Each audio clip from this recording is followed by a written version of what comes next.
नमस्कार दोस्तों PCS academy में मैं आप सभी लोगों का स्वागत करता हूं। और दोस्तों आज की डेट में हम लोग डेली आंसर राइटिंग सीरीज़ में आज हम लोग 91 पार्ट देखेंगे और 91वां पार्ट है आपका यूपी पीसीएस मेंस 2019 और 20 के लिए बहुत ही ज़्यादा महत्वपूर्ण है और बीओ वाले एग्ज़ाम के लिए भी ये बहुत ही ज़्यादा महत्वपूर्ण है। तो इसको आप लोग बहुत अच्छी तरीके से करने का प्रयास कीजिए और जो चीज़ें हैं उनको अच्छे से समझ कर देखिए, ठीक है। और दोस्तों कल है बुधवार, तो बुधवार को अब आपका जैसे पेड व्हाट्सएप ग्रुप जो चल रहा है, टेलीग्राम ग्रुप चल रहा है, तो उनमें अब आपका जो टेस्ट है वो स्टार्ट होगा, फुल टेस्ट होगा। क्योंकि देखिए 25 अगस्त से आपका जो पेपर है मेंस 2019 का, तो उसके लिए अब टेस्ट सीरीज़ स्टार्ट होगी, ठीक है। अभी कुछ दिनों के लिए बंद कर दी गई थी, लेकिन अब संडे और आपका वेंसडे को रात को 8 से 11 के बीच में आपका लाइव टेस्ट हुआ करेगा, ठीक है। व्हाट्सएप और टेलीग्राम ग्रुप पर ही आपका यह टेस्ट होगा। चलिए आज का जो प्रश्न है, प्रश्न को देखते हैं कि जैसे आज का जो प्रश्न है पेपर थर्ड का प्रश्न है और प्रश्न संख्या 181 है। 200 शब्द सीमा में इस प्रश्न को आप लोगों को लिखना है। ध्यान रखिएगा जो प्रश्न लिखते हैं, जैसे ये कीवर्ड के माध्यम से जो चीज़ें हैं कि जैसे एक प्रैक्टिस होती है कि जिस समय आप एग्ज़ाम हॉल में जाते हैं वहाँ पर भी आप ये इन्हीं कार्यों को करते हैं। और सोच कर देखिए कि आज की डेट में आपके पास कितनी भी नॉलेज है, अगर आपने लिखने की प्रैक्टिस नहीं करी, क्योंकि देखिए जो पॉइंट्स होंगे, जो कीवर्ड होंगे, वो सबके पास सेम होंगे। किसी के पास कुछ कम होंगे, किसी के पास कुछ ज़्यादा होंगे, लेकिन जो लिखता है व्यक्ति वो खुद की उसकी मौलिकता होती है, ठीक है। इसीलिए जो चीज़ें जैसे एग्ज़ाम हॉल में आप जब जाते हैं तो आप भी ये एक प्रश्न मिलता है, उसमें आप सोचते हैं कि कौन कौन से पॉइंट्स को मुझे लिखना है। तो इसी आधार पर यहाँ पर सारी की सारी चीज़ें करवाई जाती हैं आपसे। और जैसे एक मान लीजिए कोई पीएचडी धारक व्यक्ति है। अब देखिए जिस व्यक्ति ने, अगर एक पीएचडी धारक व्यक्ति है या बहुत नॉलेज रखता है व्यक्ति, अगर उससे कहा जाए तो वो भी उस तरीके से उत्तर नहीं लिख पाएगा जो एक अभ्यास किया हुआ व्यक्ति लिख पाएगा। तो इसीलिए मैं बार बार बोलता हूं आप लोगों से कि जो डेली आंसर राइटिंग है और अच्छे से जो उत्तर लेखन क्षमता है उसका अच्छे से विकास करिए, ठीक है। आज का जो प्रश्न है दोस्तों, प्रश्न को लिखने से पहले वही सावधानियां कि जैसे जो ग्रामर की गलतियां हैं वो आपसे नहीं होनी चाहिए। जो आपका इंट्रोडक्शन पार्ट है, बॉडी पार्ट है, कंक्लूजन पार्ट है, तो तीनों में एक एक कोटेशन जरूर डाल दिया करिए। कोटेशन डालने से प्रभाव अलग पड़ता है। कोई कविता, श्लोक, मूवी के गीत, बोल, ये चीज़ें डाल सकते हैं। कोई अच्छे महान विचारक की लाइन को ऐड कर सकते हैं। इसके साथ में जो उत्तर लिखते हैं उसको पॉइंट्स के फॉर्मेट में डेटा, डायग्राम, फ्लो चार्ट थोड़ा थोड़ा सा कहीं पर बीच में बनाकर आप अगर लिखते हैं तो आपका उत्तर बेहतर होता है। अगर आपकी हैंडराइटिंग अगर अच्छी है तो आपको अच्छे मार्क्स मिलने की संभावनाएं बढ़ जाती हैं। इसके साथ में जो आपको शब्दों का चयन है वो अच्छा होना चाहिए। जो अच्छे शब्द हैं, वर्ड हैं, उनको आप अंडरलाइन करने का प्रयास करिए। जो डेटा होता है उसको अंडरलाइन करने का प्रयास करिए। इससे क्या होता है कि चीज़ें आप एग्जामिनर को बताते हैं कि हाँ इस तरीके से ये चीज़ें आपको देखनी हैं। तो कई शब्द ऐसे होते हैं जो कई अर्थों को लिए होते हैं, कई शब्दों को समेटे होते हैं, तो ऐसे शब्दों को ज़रूर आप अंडरलाइन किया करिए, ठीक है। तो अच्छे से इस प्रश्न को आप लोगों को लिखना है। प्रश्न को लिखने से पहले आपको प्रश्न को समझना होता है कि प्रश्न में पूछा क्या जा रहा है। देखिए खाद्य प्रसंस्करण उद्योग में निहित संभावनाओं और संबंधित चुनौतियों को बताना है कि जैसे जो फूड प्रोसेसिंग इंडस्ट्री है तो उसकी कौन कौन सी संभावनाएं हैं और उससे संबंधित चुनौतियां कौन कौन सी हैं। तो इन चीज़ों को आप लोगों को अच्छी तरीके से बताना है। देखिए सबसे पहले खाद्य प्रसंस्करण उद्योग के बारे में समझिए। फूड प्रोसेसिंग इंडस्ट्री क्या होती है? देखिए फूड प्रोसेसिंग इंडस्ट्री वह इंडस्ट्री होती है जिसमें कच्चे मालों का या जो अन्य पदार्थ हैं, जैसे एक आपका आटा है, ठीक है, या गन्ना है, तो गन्ना एक कच्चा माल है। अब इसी का आपने संवर्धन करके गन्ने से ही आपने चीनी बनाई, ठीक है, उसके रस से आपने कोई अन्य प्रोडक्ट बनाया। आम है, आम कच्चा माल है, इससे आप फूड को प्रोसेस करके क्या करते हैं, मैंगो जूस बनाते हैं, ठीक है, अलग अलग कंपनियों के अलग अलग ब्रांड होते हैं। तो ये जो मूल्य संवर्धन होता है, मूल्यों में जो बढ़ोतरी की जाती है, यह जिस उत्पादन प्रक्रिया के तहत किया जाता है उसी को खाद्य प्रसंस्करण उद्योग कहा जाता है। खाद्य पदार्थों में मूल्य संवर्धन ही क्या कहलाता है, आपका फूड प्रोसेसिंग कहलाता है, खाद्य प्रसंस्करण कहलाता है। कि जैसे एग्जाम्पल के माध्यम से आप दे सकते हैं कि जैसे टमाटर से सॉस बनाना, आटे से ब्रेड बनाना, आलू से चिप्स बनाना, बहुत सारे एग्जाम्पल्स हैं। दूध से डेयरी प्रोडक्ट बनाना, और भी एग्जाम्पल आप दे सकते हैं कि जैसे जो आपका मैंगो होता है, मैंगो से आप जो पीने वाले पेय पदार्थ हैं वो बनाते हैं। ठीक है, तो मैदे से आप बहुत सारी अन्य चीज़ें भी बनाते हैं। ठीक है, तो ये क्या है, कच्चे माल का आपने संवर्धन किया। ठीक है, जहाँ तक फूड प्रोसेसिंग इंडस्ट्री की बात की जाती है, भारतीय बाज़ार में खाद्य बाज़ार का जो परसेंटेज है वो लगभग 35% है। रोज़गार देने में अगर फूड प्रोसेसिंग की इंडस्ट्री की बात करते हैं तो हमारे यहाँ 15% है, बहुत ही कम है। इसकी संभावनाएं हमारे यहाँ बहुत ज़्यादा हैं। निर्यात में योगदान इसका लगभग 15% है। तो आप सोच कर देखिए कि जो ये चीज़ें हैं, फूड प्रोसेसिंग इंडस्ट्री है, ये कितनी महत्वपूर्ण है। संभावनाओं की बात कर लेते हैं। तो देखिए संभावनाएं कौन कौन सी हैं। भारत की एक देखिए विशाल जनसंख्या है, 1 अरब 37 करोड़ लगभग लोग हैं आज की डेट में, वर्तमान में। और आप सोच कर देखिए कि कितनी बड़ी डिमांड, मांग जनरेट की जा सकती है अगर आप फूड प्रोसेसिंग इंडस्ट्री को सही से लगाते हैं तो। ठीक है, मांग बहुत ज़्यादा है, लोगों को रोज़गार बहुत बड़ी मात्रा में मिल जाएगा। सोच कर देखिए कि भारत की इतनी बड़ी विविधता वाला देश और यहाँ पर फूड प्रोसेसिंग इंडस्ट्री की कितनी बड़ी संभावनाएं हैं।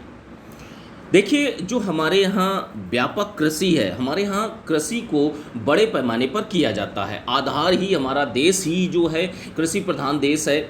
और कृषि प्रधान देश होने के साथ भी जो कृषि उत्पादन है अनेक स्तरों पर किया जाता है, अनेक फसलों को उगाया जाता है। तो हमें क्या है, एक कच्चे माल की प्राप्ति होती है, सस्ता माल हमें प्राप्त होता है, जिससे जो फूड प्रोसेस करेंगे उसको लागत कम आएगी और उच्च गुणवत्ता के उत्पादों को भी हम बना सकते हैं। तो ये सारी की सारी संभावनाएं हैं जो की जा सकती हैं। इसके साथ में क्या है, पशुपालन और बागवानी। तो जैसे देखिए बागवानी के माध्यम से आप बहुत सारे प्रोडक्ट्स होते हैं उनको आप लगाते हैं।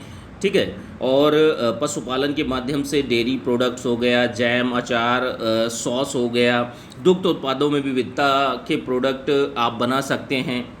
ठीक है, फलों सब्जियों का जहाँ तक बात की जाती है तो भारत विश्व में दूसरा स्थान है। तो आप सब्जियों से भी अनेक प्रकार की चीज़ें आप बनाते हैं। भाई जो कृषि उत्पाद है उनसे अनेक अन्य प्रकार की चीज़ों को भी आप बनाते हैं। तो ये सारी की सारी संभावनाएं हैं हमारे देश में। निवेश की देखिए, हमारे यहाँ निवेश की भी संभावनाएं, बहुत बड़ी बड़ी कंपनियां हमारे देश में अब निवेश कर रही हैं। जो निवेश की जटिलताएं थी उनको अब उनमें ढील दी गई है, उनको समाप्त किया गया है। जो बाधाएं थी कि जैसे एफडीआई की सीमा जो है, फॉरेन डायरेक्ट इन्वेस्टमेंट जो है, उसको 100% कर दिया गया फूड प्रोसेसिंग इंडस्ट्री में। और 2020 तक लगभग $40 बिलियन निवेश आने की संभावनाएं भी जताई जा रही हैं। तो ये हमारे भारत के परिप्रेक्ष्य में बहुत अच्छी संभावनाएं हैं। और भारत सरकार भी बढ़ावा देने के लिए मेगा फूड पार्क योजना लाई हुई है, जिसके तहत पूरे देश में 42 मेगा फूड पार्कों का निर्माण किया जाएगा। तो आप सोच सकते हैं कि जो फूड प्रोसेसिंग इंडस्ट्री है वह हमारे देश के लिए कितनी अच्छे से अपार संभावनाएं हैं हमारे यहाँ। क्योंकि लोगों की जनसंख्या, लोगों की संख्या बहुत ज़्यादा है, जिसके कारण डिमांड जो है बहुत ज़्यादा है। तो इसके लिए पूर्ति के लिए हमें बड़े पैमाने पर कार्य करने होंगे। अब देखिए चुनौतियाँ क्या हैं। जैसे चुनौतियों की जहाँ तक बात करते हैं तो चुनौतियों में सबसे बड़ी बात यही है कि अगर कोई भी इंडस्ट्री यहाँ लगाई जाती है तो यहाँ पर जो कागजी कार्रवाई होती है, नियमों की कानूनी कार्रवाई होती है, बीच का भ्रष्टाचार जो होता है, यह बहुत बड़ी समस्या है। भूमि अधिग्रहण की सबसे बड़ी समस्या है, जैसे स्थानीय लोगों को समझाना, स्थानीय लोगों के मुआवजे से संबंधित मुद्दे। तो ये बहुत सारी जटिलताएं हैं जो कि इसको धीमा कर देती हैं, फूड प्रोसेसिंग इंडस्ट्री को धीमा करने का प्रयास करती हैं। निवेश की समस्या, देखिए निवेश की समस्या इसलिए भी थोड़ी सी कम आने की होती है क्योंकि देखिए यहाँ पर जो एक माहौल है कि भाई जो एक भाई भतीजावाद है वो बहुत ज़्यादा चलता है कि हाँ भाई नेता नगरी बहुत ज़्यादा चलती है। कोई भी आपको इंडस्ट्री लगानी है तो उससे पहले आपको घूस देनी पड़ती है बड़े बड़े नेताओं को और बड़े बड़े मंत्रियों को। तो ये बहुत सारी जटिलताएं हैं, जो भ्रष्टाचार है ऊपर से लेकर नीचे तक सभी जगह व्याप्त है। तो ये हमारे लिए अच्छा नहीं है, ये बहुत बड़ी चुनौती है। इन सारी चीज़ों को ख़त्म करना बहुत ज़्यादा आवश्यक है। वाणिज्यिक कृषि, देखिए हमारे यहाँ जो कृषि की जाती है ना, तो कृषि सीमांत कृषि की जाती है। हमारे जोतों का आकार बहुत छोटा है, तो जिसके कारण क्या है, जो वाणिज्यिक कृषि है वो नहीं हो पाती है। तो हमारे यहाँ वाणिज्यिक कृषि का अभाव पाया जाता है, जिसके कारण जो कृषि उत्पाद हैं बड़े पैमाने पर जितनी मात्रा में प्राप्त होने चाहिए उतनी मात्रा पे प्राप्त नहीं हो पा रहे हैं। इसके साथ में लोगों की जागरूकता, जो संस्कृति है, जो कल्चर है, जैसे हमारे यहाँ समाज में लोगों को क्या है कि भाई पैकेट या पैक्ड फूड जो होता है, ठीक है, वो लोग नहीं खाना प्रेफर करते हैं। भाई अलग तरीके की भ्रांतियाँ होती हैं कि ये ख़राब होगा, ऐसा होगा, वैसा होगा, जबकि जो फूड प्रोसेसिंग इंडस्ट्री है वो हर तरीके से भाई इसके भी मानक होते हैं। तो एफएसएसआई जो है मानकों को निर्धारित करता है किस तरीके से जो आपका जो फूड प्रोडक्ट हैं वो उच्च गुणवत्ता वाले होने चाहिए। इसके साथ में अन्य चीज़ें भी हैं कि जैसे आपने जो फूड प्रोसेसिंग इंडस्ट्री है, भारत में अभी देखिए आधारभूत संरचना का अभाव पाया जाता है। आधारभूत संरचना का अभाव पाए जाने के साथ में भी भंडारण से संबंधित चुनौतियां हमारे देश में ज़्यादा हैं। तो ये बहुत बड़ी समस्याएं हैं हमारे यहाँ, चिंताएं हैं, इनसे निपटना बहुत ज़रूरी है। सरकार को अनेक स्तर पर इन कार्यों को क्रियान्वित करना होगा। भूमि अधिग्रहण की समस्याओं को सॉल्व करना होगा, निवेश की समस्या, जो भ्रष्टाचार है, इन सारी चीज़ों को समाप्त करना होगा। वाणिज्यिक कृषि को बढ़ावा दिए जाने की आवश्यकता है, क्योंकि देखिए जब तक कॉमर्शियल लेवल पर आप एग्रीकल्चर नहीं करेंगे तब तक आपको जो डिमांड आएगी उसको आप पूर्ति नहीं कर पाएंगे। और लोगों को भी जागरूक करना होगा जिससे वह उपभोग कर सकें। जो फूड प्रोसेसिंग से निकले प्रोडक्ट हैं, जो नए नए प्रोडक्ट बन रहे हैं, उनका उपयोग करें, उनको प्रयोग करें। और भंडारण से संबंधित हमारे यहाँ बड़े बड़े शीत गृहों को भी लगाना बहुत ज़्यादा ज़रूरी है, क्योंकि जब तक अगर जो शीतलन गृह हैं अगर ये नहीं बनाए जाएंगे, आधारभूत संरचना का विकास नहीं होगा, तो यह इंडस्ट्री को बढ़ावा आगे नहीं दिया जा सकता। तो ये इन्हीं स्तरों पर कार्य करना बहुत ज़रूरी है। तो सरकार को इन स्तरों पर कार्य करना होगा। तो इस तरीके से आप लोगों को इस पूरे के पूरे प्रश्न को अच्छे तरीके से लिखना है, ठीक है। इसकी पीडीएफ दोस्तों आप लोगों को 2019 का यूपी पीसीएस मेंस का जो आपका बैच चल रहा है और 20 का जो चल रहा है तो उसमें मिल जाएगी। बीओ वाले बैच में आप लोगों को मिल जाएगी। तो जो लोग भी अपना ज्वाइन करना चाहते हैं, बीओ का बैच, 19 का मेंस का बैच, 20 का मेंस का बैच, तो ज्वाइन कर सकते हैं। डिस्क्रिप्शन बॉक्स में डिटेल पड़ी हुई है, या तो मेरे नंबर 9140085178 व्हाट्सअप नंबर है, ध्यान रखिएगा। कॉल नहीं हो पाएगी, केवल मैसेज कर सकते हैं। व्हाट्सअप नंबर है, कॉलिंग नंबर नहीं है, ठीक है। तो इतना ध्यान रखिएगा। अच्छे से आप लोग आंसर राइटिंग करते रहिए। चलिए अब आज का दूसरा प्रश्न देखते हैं। दूसरा प्रश्न जो है आपका पेपर 4 का प्रश्न है। प्रश्न संख्या जो है 182 है और 125 शब्दों में इस प्रश्न को आप लोगों को लिखना है। प्रश्न को लिखने से पहले वही सावधानियाँ कि जैसे जो ग्रामर की गलतियां हैं वो आपसे नहीं होनी चाहिए। जो इंट्रोडक्शन पार्ट है, बॉडी पार्ट है, कंक्लूजन पार्ट है, तो तीनों में एक एक कोटेशन, कविता, श्लोक, मूवी के गीत, बोल, ये सारी चीज़ों को ऐड कर सकते हैं, अपने उत्तर को बेहतर बना सकते हैं। इसके साथ में और क्या चीज़ें हैं कि जैसे अच्छे शब्दों का चयन करिए और उत्तर को छोटे छोटे पैरा और पॉइंट्स में लिखने का प्रयास करिए। डेटा, डायग्राम, फ्लो चार्ट और जैसे कुछ डायग्राम होते तो उनको बनाने का प्रयास किया करिए।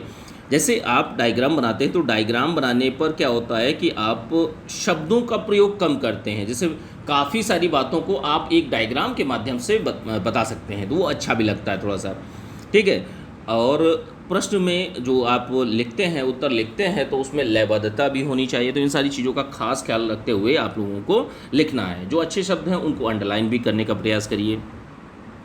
चलिए आज का जो प्रश्न है, प्रश्न संख्या 182 है। 125 शब्द सीमा में लिखना है। 125 शब्द सीमा में इस प्रश्न को आप लोगों को लिखना है। देखिए, प्रशासन में कार्य संस्कृति से क्या तात्पर्य है, इसके प्रमुख विशेषताओं का वर्णन कीजिए। 2 प्रश्न हैं आपसे पूछे गए हैं, दोनों को बराबर बराबर शब्द सीमा में आप लोगों को लिखना है। प्रशासन में कार्य संस्कृति से क्या तात्पर्य? देखिए, एडमिनिस्ट्रेशन में जो कार्यशैली होती है, जो एक वर्किंग कल्चर जो होता है, उसकी बात कही जा रही है। तो इसको सबसे पहले समझते हैं कि देखिए, जो प्रशासन में कार्यशैली है या कार्य संस्कृति है, वह आपकी, देखिए, कोई सर्वमान्य परिभाषा इसकी नहीं है। क्यों नहीं है? देखिए, हमारे देश में कार्य संस्कृति हमारी देश की आकांक्षाओं और हमारे आवश्यकताओं के अनुसार अलग अलग है।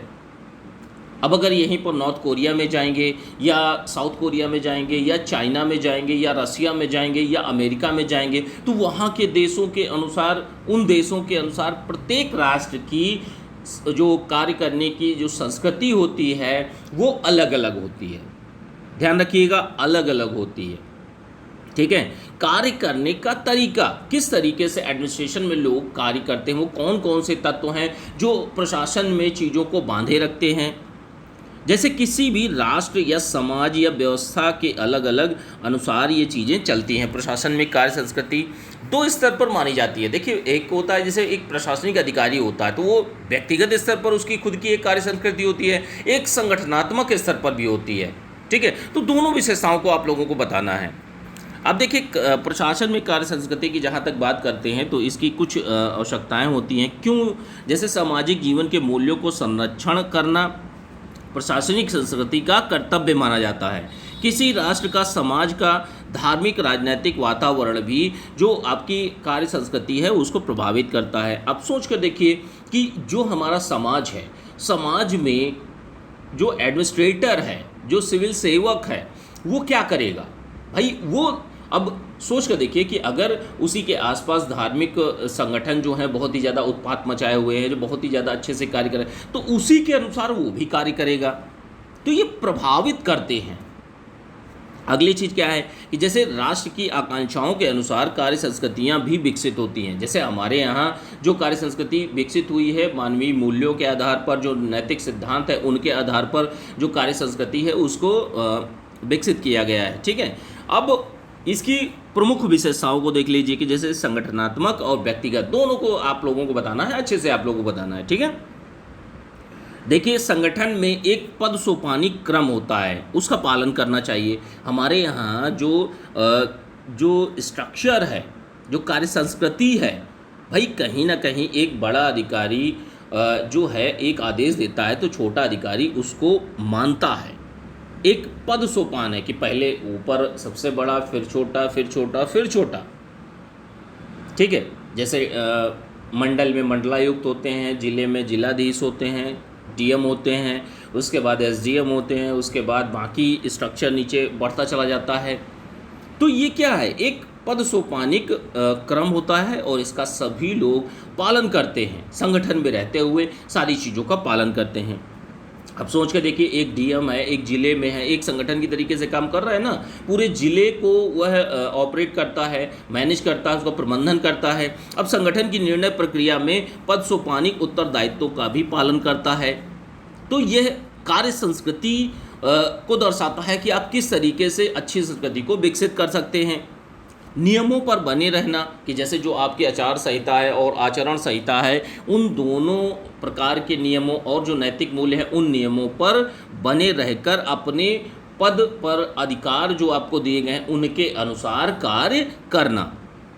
संगठन को, जो आपका संगठन है उसको एक परिवार की तरीके से मानकर कार्यों को करना, जिससे एक अच्छी कार्य संस्कृति को विकसित किया जा सके और आपस में जो व्यक्ति हैं उनके संगठन के लोग जो हैं उनके बीच में एक परस्पर सहयोग और प्रेम भाव को बढ़ावा दिया जाना चाहिए, जिससे एक अच्छी कार्य संस्कृति का विकास होता है। मानवीय सरोकारों को भी महत्व देना कि भाई मानवीय मूल्यों को, जैसे मान लीजिए आप एक डीएम है, संगठनात्मक स्तर पर कार्य कर रहे हैं और अगर लोग आपके पास में आ रहा है, बहुत सारे लोग आ रहे हैं कंप्लेन लेकर और आप उनकी सुनवाई नहीं कर रहे हैं, तो मानवीय सरोकार भी होना चाहिए। किसी व्यक्ति को आप देखते हैं कि हाँ भाई ये गरीब बुरी स्थिति में है, तो आप अपने से, खुद से आप उस व्यक्ति के लिए अच्छा करने का प्रयास करते हैं। तो मानवीय सरोकार को भी बहुत ही ज़्यादा महत्व दिया जाता है जो कार्य संस्कृति है, और हमारे देश में ये सारी चीज़ें भी विकसित हो रही हैं धीरे धीरे। संगठन के लोगों की भावनाओं का ख्याल रखना कि भाई देखिए संगठन में एकता तभी होगी, परस्पर सहयोग और प्रेम भाव तभी होगा जब लोगों की भावनाओं को समझा जाएगा। अब ऐसा हो कि ऊपर से डीएम एक आदेश देता है, नीचे के अधिकारी उसके सुनते ही नहीं है, ना डीएम नीचे के अधिकारियों की सुनता है, ना नीचे के अधिकारियों की ऊपर डीएम सुनता है। तो ऐसे में ऊपर नीचे दोनों में एक मतभेद की स्थिति आ जाएगी। ठीक है, तो संगठन में लोगों को आपस में भावनाओं का ख्याल रखना होता है। सामूहिक विश्वास बनाना बहुत ज़रूरी है। देखिए अविश्वास जहाँ पलेगा तो एक अच्छी संस्कृति का विकास नहीं हो सकता। तो अच्छी संस्कृति तभी विकसित हो सकती है जब एक सामूहिक विश्वास जो है वो बनाया जा सके, संगठन के स्तर पर सामूहिक विकास बनाया जा सके। ठीक है, तो ये सारे के सारे पॉइंट्स हैं, इनको आप लोग अच्छी तरीके से लिखिए। 125 शब्द सीमा में देखिए शब्द सीमा का भी आप लोगों को खास ख्याल रखना होता है, तो इन चीज़ों का भी आप लोग खास ख्याल रखिए। ठीक है, अच्छे से उत्तर को आप लोग लिखिए।